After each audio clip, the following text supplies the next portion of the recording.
সন্তান হারাতে বলতে পারবো যে সন্তান হারানো কত কষ্ট। ছাত্রলীগের নেতা ছিল, এটা তার জবানবন্দিতে সে বলেছে আমি গোলাম রাব্বানী সহ তার সাথে সরাসরি যোগাযোগ ছিল, তার অনেক ছবি আমরা পেয়েছি। এখন এই জন্য নাবিলার মাকে অনেক চাপ সৃষ্টি করছে। আমরা একটু দাঁড় করান না।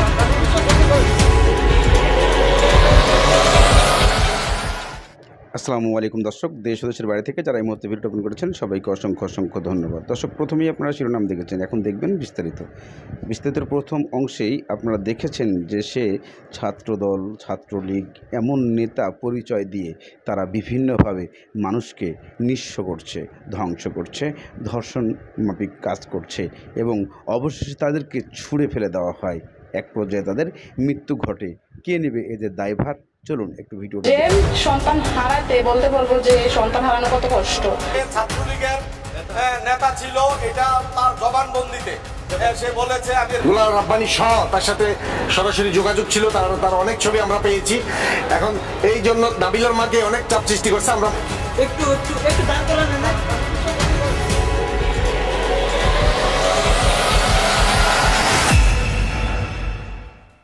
কুমিল্লার চাঞ্চল্যকর হত্যা মামলা, ধর্ষণ সহ হত্যা মামলা। আপনারা জানেন 4 বছরের শিশু নাবিলা হক তুষারকে ধর্ষণপূর্বক হত্যা করা হয়েছে।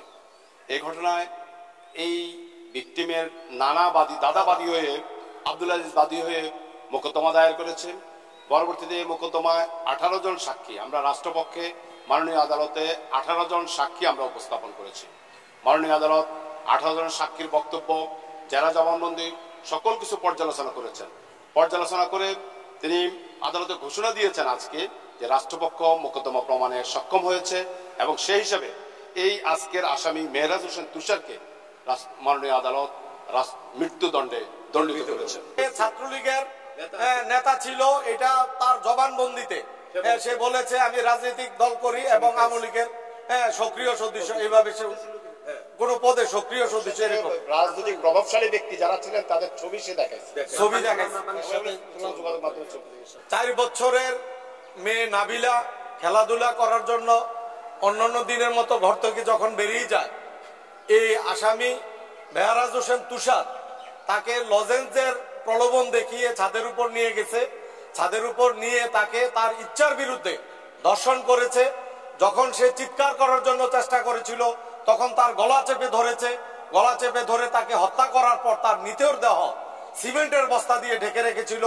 পরবর্তীতে তার দাদা, মা, অন্যান্য আত্মীয় স্বজন খোঁজাখুঁজি করার পরও যখন তার লাশ পাওয়া যাচ্ছিল না, ওই এলাকার মসজিদে ঘোষণা দেওয়া হয়েছিল নাবিলাকে পাওয়া যায় কিনা, কিন্তু বহু খোঁজাখুঁজির পরও পাওয়া যায় নাই। পরবর্তীতে পরের দিন সকালবেলা এক পরিত্যক্ত নির্মাণাধীন বিল্ডিং এর নিচতলা, হাবিবুর রহমানের বিল্ডিং এর নিচতলায় সিমেন্টের বস্তা দিয়ে ঢাকা অবস্থায়, উপরে ইটের টুকরা দিয়ে ঢাকা ছিল, সেই অবস্থায় তার লাশ খুঁজে পাওয়া যায়। পরবর্তীতে এই যে নাবিলার দাদা আব্দুল আজিজ অজ্ঞাতনামা, যেহেতু কাউকে দেখে নাই, সেই হিসাবে অজ্ঞাতনামা আসামি উল্লেখ করে থানায় মামলা করার পর দীর্ঘদিন যাবৎ যখন এই মামলার কোনো অগ্রগতি হচ্ছিল না, তখন মানবাধিকার সংস্থা আমাদের আলমগীর ভাই আছে, তারা একটা উদ্যোগ নিয়ে এই মামলার ব্যাপারে যখন জেলা পুলিশ সুপার তার সাথে আলোচনা করেছে, সে মামলা পুলিশ থেকে বদলি করে ডিবিতে না স্থানান্তর করা হয়েছে। ডিবি তদন্ত করে তাদের সেই তথ্যের ভিত্তিতে এই মেহরাজ হোসেন তুষারকে গ্রেপ্তার করার পর কোন রিমান্ডের আবেদন ব্যতীতই সে স্বেচ্ছায় সবকিছু বিজ্ঞ আদালতে 164 ধারা কার্যবিধি আইনের স্বীকারোক্তি দিয়েছে। দেওয়ার পর সে সবকিছু স্বেচ্ছায় স্বীকার করেছে এবং সে এটাও বলেছে আমি না বুঝে ভুল করেছিলাম, আমি আর এই ধরনের কাজ করব না, আমি এটার জন্য ক্ষমা প্রার্থী।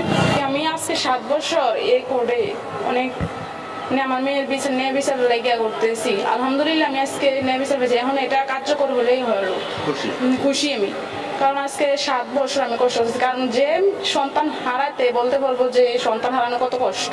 আমার একটাই মেয়ে ছিল তখন, নাবিলা। আমি ন্যায় বিচার পাইছি, এটাই আলহামদুলিল্লাহ। সবাই বর্তমানে প্রত্যেকটা মানুষের আশা যে অন্তর্বর্তীকালীন সরকার ডক্টর ইউনূসের আমলে এই সমস্ত বিচারগুলো কার্যক্রম শেষ করা এবং হিটু শেখের মতো প্রত্যেকটা আসামিকেই ফাঁসির কাঠগড়ায় দাঁড় করানো, এটাই সবচাইতে বড় প্রত্যাশা দেশের মানুষের কাছে এবং দেশের জনগণের কাছে।